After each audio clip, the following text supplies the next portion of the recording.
जय हिंद। मैं Sapna Agarwal from I big wonder. आप में से कुछ लोग टाइटल को देखकर ये चेक करने के लिए आए होंगे कि ये सपना अग्रवाल जो खुद स्कूल में प्रिंसिपल रह गई है, हाईएस्ट पोजीशंस पे रही है, टीचिंग में इतना इंटरेस्टेड है, वो ये बात कैसे कह सकती है। और कुछ लोग ये भी देखने के लिए आए होंगे, अच्छा ऐसा हो सकता है क्या, कैसे पॉसिबिलिटी है। तो देखिए, दोनों ही एक्सट्रीम सिचुएशंस हैं और ऐसा हो रहा है, मतलब कहीं हमने स्कूल को या एकेडमिक इंस्टीट्यूशंस को हवा तो नहीं बना दिया, जरूरत है भी या सच में जरूरत नहीं है। अलग अलग एज ग्रुप के ऊपर बात करेंगे आज अपने वीडियो के अंदर। हम ये भी बात करेंगे कि अगर स्कूल नहीं तो फिर क्या। बहुत सारे लोगों को पता चला है पैंडेमिक के अंदर कि स्कूल की क्या इंपॉर्टेंस है। तो देखिए, इन सब चीजों को जानने के लिए आप मेरे वीडियो को लाइक कर लें, चैनल को सब्सक्राइब कर लें और पूरी लास्ट तक मेरी बात सुनिएगा। और आज इस चर्चा को हम लोग अब स्टार्ट करते हैं। देखिए, मैं आपको एक कहानी सुनाती हूँ। एक बच्चा जिसका नाम एडी जोंग, लगभग 16 साल का ये बच्चा है। पहली बात इस बात से शुरू करती हूँ कि 16 साल के बच्चे ने एक मल्टीनेशनल कंपनी खोली है और वो अभी वॉल स्ट्रीट के अंदर लिस्टेड आउट हो चुकी है कंपनी। लेकिन इस बच्चे को 14 साल की उम्र तक पढ़ाई लिखाई से कोई लेना देना नहीं था। In fact every day was a torturers day जब उसको स्कूल भेजा जाता था। मतलब जब सुबह उठता होगा, गंदा सा मुंह बनाता होगा, मम्मी पापा जल्दी से निक्कर और शर्ट पहनाकर टिफिन में फूड डालकर उसको भेज देते होंगे कि जा। क्यों जा स्कूल? भैया अच्छी ग्रेड लेके आना। और स्कूल में अच्छी ग्रेड आ जाएगी तो देख बेटा, फिर उसके बाद तेरा जब ये मार्कशीट, जब ये अपनी क्लासेस कंप्लीट हो जाएंगी तो डिप्लोमा कर ले या प्रोफेशनल एजुकेशन में चला जा और फिर उसके बाद सिक्योर अ जॉब। मतलब पेरेंट्स का पूरा एक थॉट प्रोसेस होगा। तो आप ये देखिए, चाहे हमारे पेरेंट्स हों, चाहे हमारे टीचर्स हों, चाहे हम जो स्कूल्स रन कर रहे हैं वो लोग हों, पूरी सोसाइटी, पूरे लोग पहले से तय करके सोचकर बैठे होते हैं कि बच्चा स्कूल क्यों जाएगा, क्योंकि उसको अपनी प्रोफेशनल लाइफ या जॉब सिक्योर करनी है। एक्सप्लोरिंग की पॉसिबिलिटीज तो नहीं ले। और देखिए, स्कूल में किस किस प्रकार के लेबल दिए जाते हैं। अरे इसका तो खेलने में बहुत दिमाग लगता है, इसका तो पढ़ाई लिखाई से कोई लेना देना नहीं है, या अरे बहुत पढ़ाकू है भाई, इसको छेड़ना मत, कहीं किसी एक्स्ट्रा करिकुलर एक्टिविटीज में डिस्टर्ब मत कर देना। अच्छा, पेरेंट्स भी उसी तरह से हो जाते हैं, हमारा बच्चा पढ़ने वाला है, आपने ना इसको एक्टिविटीज में देकर इसका टाइम वेस्ट कर दिया। अरे भाई समझो, कहाँ टाइम वेस्ट हो गया, क्या हो गया, क्या किस लिए है स्कूल बना हुआ।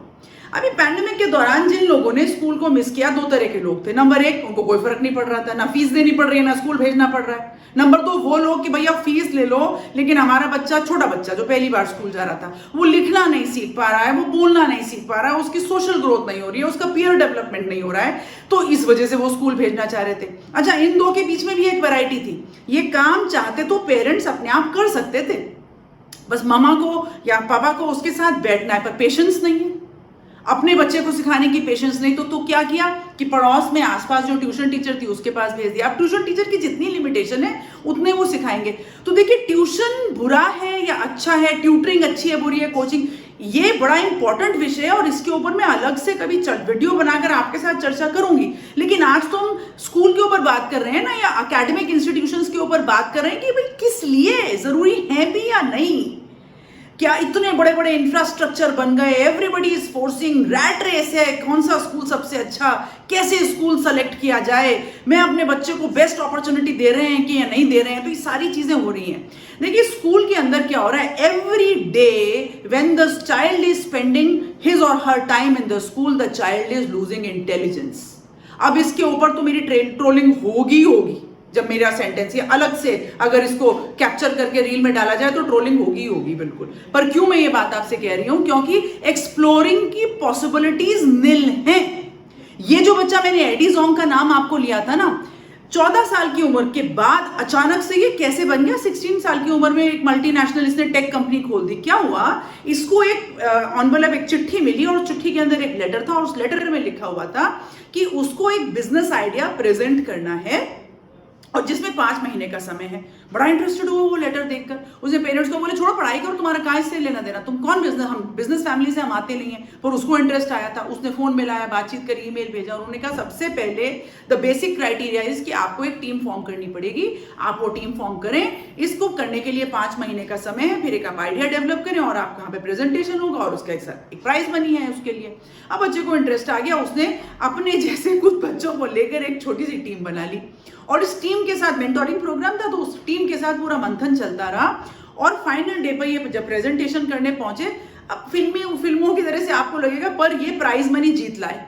अब एक्साइटमेंट हो गया कि हम प्राइज मनी जीत लाए, इसका मतलब हमारा बिजनेस आइडिया अच्छा था, या हमारा टीम वर्क अच्छा था, या उन सब के बीच में हम बहुत अच्छे थे। पर ऐसा यहाँ पे रुके नहीं, ऐसे कई इन्विटेशंस इनको मिले, इन्होंने एक्सप्लोर किए और कई इवेंट्स में इन्होंने प्राइज मनी को जीता। एनालिसिस करके एडी जोंग ने ये देखा, आप एडी जोंग की कहानी को सर्च भी कर सकते हैं यूट्यूब के ऊपर। एडी जोंग ने एनालिसिस करके देखा कि the most important thing was to create a team. जब कोई बिजनेस करना है तो टीम क्रिएट करनी सबसे जरूरी है। ऐसी टीम जो लाइक माइंडेड हो, ऐसी टीम जो एक डायरेक्शन में सोच रही हो, ऐसी टीम जो उस पर काम करना चाहती हो, लॉसेस और सक्सेस दोनों को बेयर करना चाहते हो। तो सोचिए कि 14-15 साल की उम्र में उसने वो चीज सीखी लीडरशिप की या बिजनेस का, वो चीज सीखी कि जो बिजनेस करने के 2-3 साल के बाद लोग बोलते हैं हमको हर बिजनेस में 2-3 साल का हैंड्स ऑन एक्सपीरियंस तो लगता है। अब वहां पर फिर उसने वहां जाकर कॉन्फिडेंस टू प्रेजेंट। अच्छा, ये टीम क्या करती थी, जो एनालिसिस था वो बहुत इंटरेस्टिंग फैक्ट है।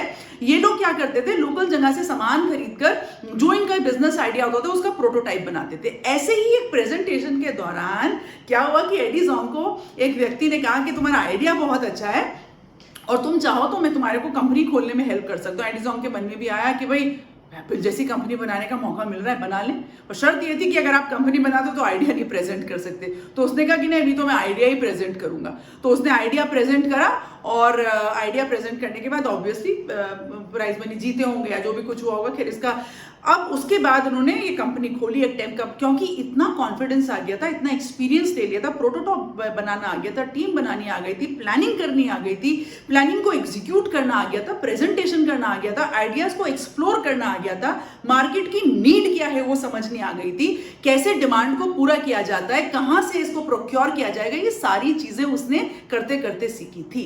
तो देखिए, हमारे स्कूल्स के अंदर या एकेडमिक इंस्टीट्यूशंस के अंदर ये पॉसिबिलिटीज पैदा करनी होंगी, not for becoming securing a job but to explore so that you can become entrepreneurs. यहीं पर एनईपी की बात कर लेते हैं। देखिए आपसे, देखिए नेशनल पॉलिसी ऑफ एजुकेशन के अंदर ना जैसे ही आ रहा है तो बहुत सारे लोग इस बात से परेशान है कि कैसे होगा, और अगर ये करेंगे तो सिलेबस कैसे पूरा होगा, और अगर ये करेंगे तो क्या स्कूल, अब देखिए बहुत इंपॉर्टेंट एक सेंटेंस और बोल रही हूं, क्या स्कूल्स केवल एकेडमिक एक्सेलेंस देने के लिए हैं? हम तो स्कूल्स को होलिस्टिक डेवलपमेंट की जगह बोलते हैं। तो एक मौका मिल रहा है कि हम अपने बच्चों को स्कूल्स के अंदर आकर, we will not kill their intelligence but we will give them possibilities where they can explore, and along with intelligence they can start to understand how to take the right risks. Mentoring करेंगे उनको तरह तरह के लोगों से मिलवाएंगे, उनको दिखाएंगे कि जो लाइफ में लोग सक्सेस होते हैं उनकी क्या डेफिनेशंस होती हैं सक्सेस की। तो देखिए, आज मैंने अपनी वीडियो के अंदर आपसे जो बात करी है ना, अलग अलग एज ग्रुप के लिए स्कूल्स की अलग अलग इंपॉर्टेंस है। ये तो हुई बच्चों की बात।